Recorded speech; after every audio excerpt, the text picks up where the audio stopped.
Para fazer o exercício 1 da seção 2, eu elenquei 3 itens que a gente vai usar, que é só para relembrar, né, que um conjunto finito X, ou ele é vazio ou existe uma objeção de n em X, né, onde você conta os elementos de X, a quantidade de elementos através do conjunto IN, né, que tem os números naturais de 1 até n, nada mais é do que uma contagem. A gente vai usar o teorema 1, que se A é um subconjunto próprio de n, não pode existir uma objeção de A em n, né? Então, ou seja, todo conjunto não existe uma objeção entre ele e seu subconjunto próprio. E o teorema 2, que diz que todo subconjunto de um conjunto finito é finito. Então, o número 1, ele diz que indica como cardinalidade de x o número de elementos do conjunto finito x, né? E ele pede para provar esses 3 itens. Vamos começar pelo item A. Se x é finito e y está contido em x, então a cardinalidade de y é menor ou igual à cardinalidade de x. Como x é finito, aqui pela definição de conjunto finito, a gente pode simplesmente chamar x de I de n. Né? Vamos supor que x tenha n elementos. E como y está contido em x, ele também é finito pelo teorema 2. Ó. Apesar de não falar aqui, ele vai ser finito pelo teorema 2 e a gente pode chamá-lo de I de m. Nesse momento, não sabemos se o m é maior ou menor que o n. A gente só sabe que o x é IN e o y é IM. Então, vamos supor, por absurdo, vamos supor que o m seja maior que o n. Né? Se o m é maior que o n, o que a gente está supondo nesse momento é que a cardinalidade de y, né, é maior que a cardinalidade de x. A gente está supondo isso nesse momento. A gente vai ter que chegar numa contradição. Certo? Aí, se a gente chega numa contradição, a gente conclui o que o enunciado quer. Se não pode ser maior, então é menor ou igual. Então, existe, como y é finito, existe uma função bijetora, pela definição ali de conjunto finito, f de im em y. Certo? Mas pelo enunciado, a gente tem que o y está contido em x. Mas quem que é o x? O x é IN. Certo? E a gente supôs IN menor que M. Certo? Se o N é menor que M, então ele é contido e é diferente de IM. Então, pela transitividade aqui, ó, a gente conclui que Y está contido e é diferente de IM, ou seja, é um subconjunto próprio de M. Mas isso é uma contradição pelo teorema 1. Pelo teorema 1 a gente não sabe que, dado um subconjunto, dado um conjunto, nenhum subconjunto próprio, não pode existir uma bijeção entre ele e seu subconjunto próprio.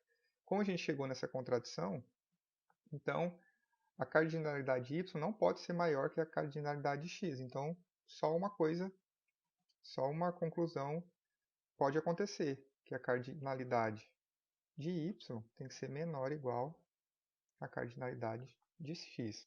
Beleza? Então, recapitulando, a gente supõe por absurdo que m é maior que n. Se isso acontece, a cardinalidade de y tem que ser maior que a cardinalidade de x. Então, vai existir uma função bijetora. A gente sabe que, como y é finito, existe uma função bijetora f de im em y. E pelo enunciado, a gente sabe que y está contido em x. Né? Mas o x é IN. E o IN, por ser menor que m, está contido, é subconjunto de m, contido diferente, né? Subconjunto de IM. Ou seja, pela transitividade aqui, ó, o y está contido e é diferente de m. Isso é uma contradição. Por quê? A gente acabou de ver que im e y, aqui, ó, existe uma função bijetora. Mas não pode existir uma função bijetora de m e y se o y for subconjunto próprio de m, pelo teorema 1. E como isso caiu numa contradição, a cardinalidade de y não pode ser maior que a cardinalidade de x, então só nos resta concluir que a cardinalidade de y é menor ou igual à cardinalidade de x. Para fazer a letra B, que é para provar isso aqui, ó, a gente vai dividir em dois itens, né? Se o x e y for disjunto, a gente vai ter que cardinalidade de x união y é cardinalidade de x mais cardinalidade de y. E se o x e o y não são necessariamente disjuntos, a gente vai ter o que o enunciado quer. A gente vai provar esse antes, porque a gente vai usar esse 1 para provar o 2, que é o enunciado. Então, como que a gente prova o 1? O 1, imagina o seguinte, né? Se x e y são finitos e disjuntos, a gente pode dizer que existe uma objeção, então, né, de n em x, uma objeção f, e existe uma objeção g de m em y. Ok? Até agora a gente só usou a definição lá de conjuntos finitos, né? Então, vamos definir uma H que ela vai ser de im mais n, ou seja, tem m mais n elementos, né? Vai ser de im mais n, a gente vai definir ela em x união y. Se a gente conseguir mostrar que isso é uma objeção, está pronto esse item 1, né? E se for uma objeção, quer dizer que realmente o x união y tem m mais n elementos. Mas a gente vai definir H do seguinte modo. Ó. Vamos definir ela assim. Ela vai ser f de x, a própria f de x, tá? Se o x estiver entre 1 e n, ou seja, maior ou igual a 1, menor ou igual a n. E ela vai ser a g de x menos n, se o x estiver entre 1 mais n, se estiver entre, deixa eu arrumar aqui, 1 mais n e m mais n. Agora acompanha comigo, gente. Ó. Se o f de x, se essa h ela é f de x entre 1 e n, ela vai ser o próprio in aqui, ó. Certo? Então, de 1 até n, você percorre todo in, né? Que é o próprio x. Beleza? A gente sabe que isso é uma função bijetiva. E quando ela for g de x menos n, você começa a contar a partir do n mais 1 até chegar ao m mais n, que são todos elementos do domínio. Né? Então, a gente começa a contar, quando for n mais 1, ó, se a gente substituir n mais 1 no lugar de x, a gente tem g de 1. A gente começa a contar os elementos de y agora, até m mais n, que a gente vai contar daí os m elementos de y. Logo, essa função é uma objeção, porque a gente vai ter aqui m mais n elementos, certo? Então, essa função h é bijeção, logo, x união y tem que ter m, x união y tem m mais n elementos. Ou seja, né, em outras palavras, a cardinalidade de x união y ela é a cardinalidade de x mais a cardinalidade de y. Beleza? Essa é a primeira parte que a gente vai usar para demonstrar a segunda parte, que é realmente o que o exercício está pedindo. Então, para a gente concluir o exercício, fazer a parte 2, a gente vai ter que relembrar dois conceitos lá de teoria de conjuntos, né? Quando a gente tem, que são os seguintes, a gente pode escrever o x como x menos y união com x interseção y. Essa é a primeira coisa que a gente tem que observar. E só para relembrar, né, isso aqui é fácil de perceber, quem que é x menos y? X menos y é tudo que está em x tirando as coisas que estão em y, né? Esse pedaço aqui. Então, se você pegar x menos y e você unir com x interseção y é esse pedaço. Claramente, essa união vai dar todo o conjunto X, certo? Então, como esses conjuntos são disjuntos, a gente pode usar o que a gente concluiu no item 1. Né? Então, a cardinalidade de x ela é igual à cardinalidade de x menos y mais a cardinalidade de x interseção y.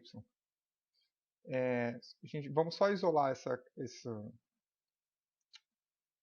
a cardinalidade de x menos y. Então, a gente tem que cardinalidade de x menos cardinalidade de x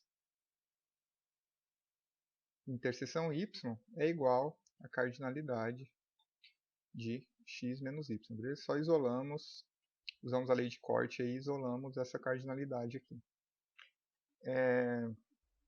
Ok, então essa é a primeira parte. Então a gente separa essa informação.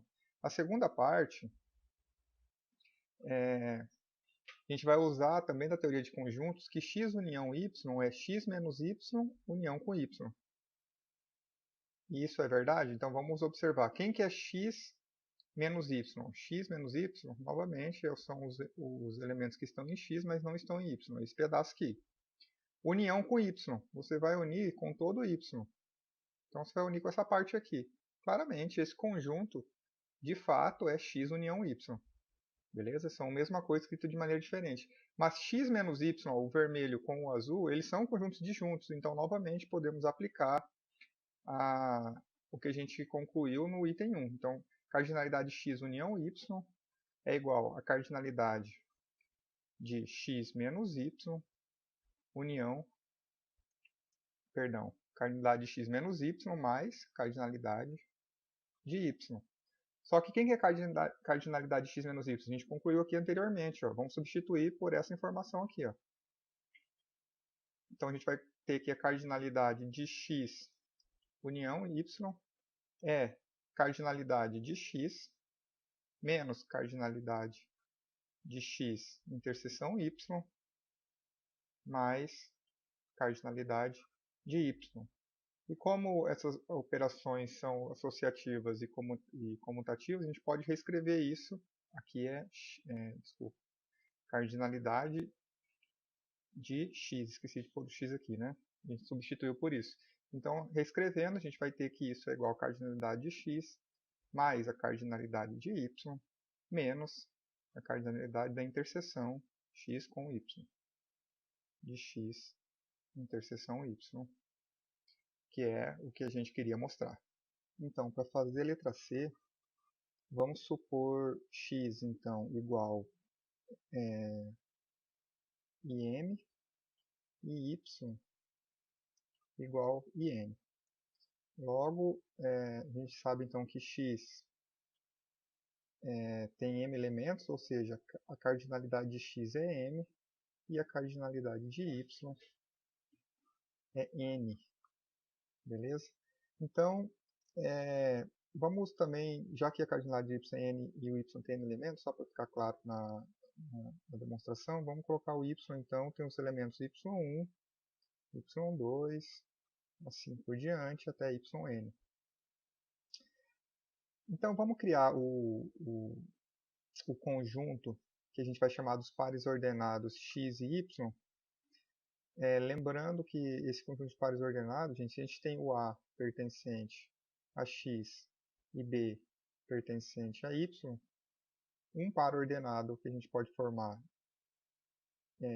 de x, x e y, só relacionar todos os elementos de x com os de y como pares ordenados, e um desses pares vai ser o elemento AB, onde A pertence a x, B pertence a y, e lembrando que AB, se o B também pertence a x e o A também pertence a y, AB é diferente, tá? De BA, cada um é um par diferente. Beleza? Então a gente chamou dos conjuntos pares ordenados x, x, y, a gente vai formar esses pares do seguinte modo. A gente vai unir esses conjuntos x1 com x2 até xn, em que esse xi aí, ele é o conjunto x, o conjunto dos pares ordenados de todos os elementos de x com yi. Beleza? O que quer dizer isso? Ó? O x1, por exemplo. O x1 você vai pegar todos os elementos de x e fazer um par ordenado com o y1 de y, esse y1 aqui. Entende? Então, observe que esse conjunto, ó, observe que esses conjuntos xi, eles são disjuntos. Não são? Por quê? Eles são disjuntos, pois ó, o x1 vão ser todos os elementos de x com y1. O x2, todos os elementos de x com y2. Não vai ter nenhum elemento em x2 que vai ser igual a x1. Então, porque cada par desse é diferente um do outro, como a gente viu aqui em cima. Então, como eles são disjuntos, a gente pode usar aquele item que a gente mostrou na letra B. Então, a cardinalidade de x, y aqui, vai ser a cardinalidade de x1 mais a cardinalidade de x2 mais a cardinalidade de xn. Gente, mas cada um desses aqui, ó, tem quantos elementos? Tem m elementos. Por quê? O x tem m elementos, ó. O x tem m elementos. Então, cada elemento desse aqui, ó, você percorre o conjunto x inteiro aqui, você vai ter m elementos. Porque o x percorre e o y está travado em cada conjunto desse. Então, você vai ter m mais m mais m. Quantas vezes, gente, tem aqui? Ó? Você não tem n conjuntos, então é n vezes. Logo, isso aí tudo é m vezes n. Ou seja, a cardinalidade dos pares ordenados xy é m vezes n, como a gente queria mostrar.